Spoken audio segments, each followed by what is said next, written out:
चलो ना जल्दी सीधा। कितने टाइम लगा दिलिए सबके छिट्टा पतिया चल गए तो देवरा घाट पर। चलू ना दीदी। अहाँ सबके जे है ने लिया चलो छिट्टा अहाँ ला लियो।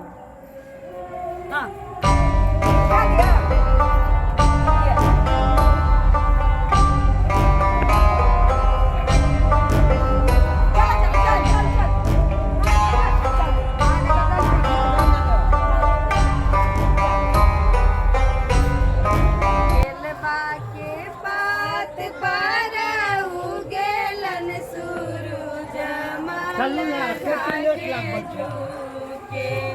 बउआ आगे आगे चल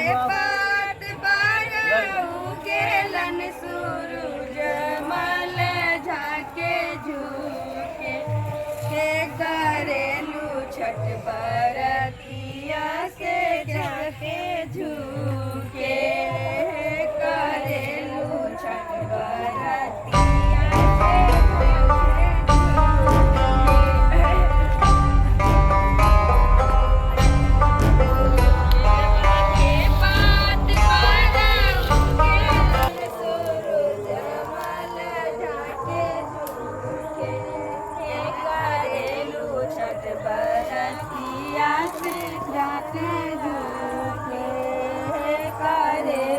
छठ बरतिया से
लेट कह दिलिए बुझा सबटा छठ कह के चलो गेले हाथ उठा के। अभी त निपट पोतल है अभी अब दौड़ा आइबे करतै। रखो एता रखो उतारो ना। हां कैलाश कत्ता रखिए एता रखो ना घैला के। हां रखू ना कनिया। हे तेल गिर गए। अरे बउआ दूसरा के घाट पर दिया रखने छी अपना। ओई में छी रखो ना। धराओ ना। हे लागी ओबे से धराओ चलाई। मोबाइल दी खाली मोबाइल दे। नहीं रख कन्या आज जति सामान है सबके सजाओ। एकरा सब ये पानी रुके के हम थाली दे पड़ते ने।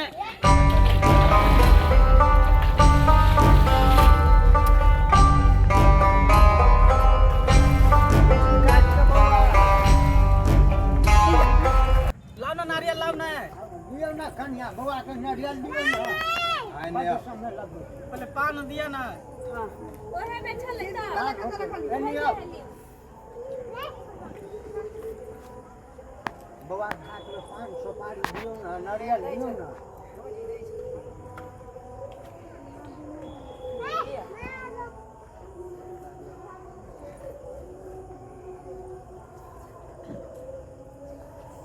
गीत आर गई ना। पान दियो ना बुझी। वह हम एच पान रोई रोई कहथिन छठिया मैया मोर घर चारही खा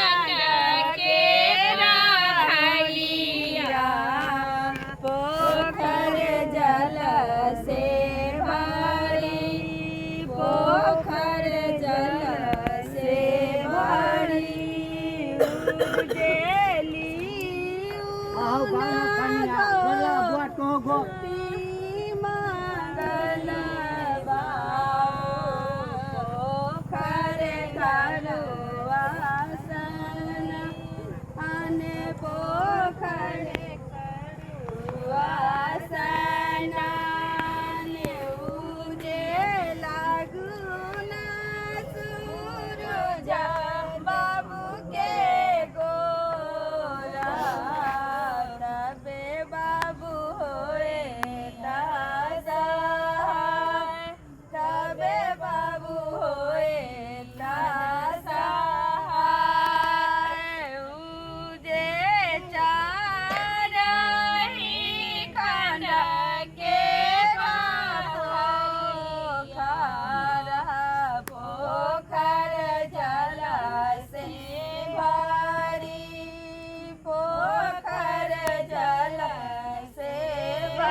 जाओ ना आओ चल जा हाँ अरब के बेड़ा बोल रहा है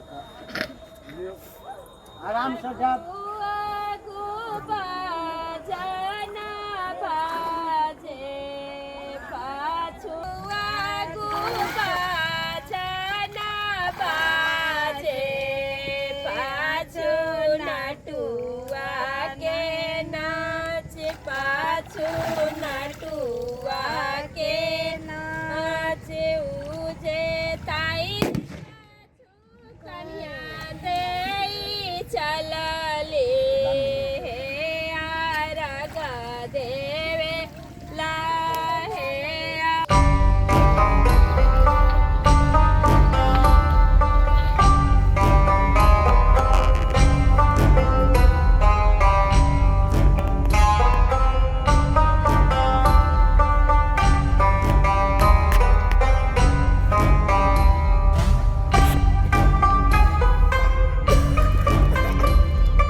हाथ उठा ले सब आय किछ लोग छिते छी अखन की सब के लेट भेल छी सिंदूर सबसे पसैर गेल बुझी रुक सब जा चलू ना घर भारी बदलबे करता थी ना कपड़ा चलू ना ओती पोछ देबे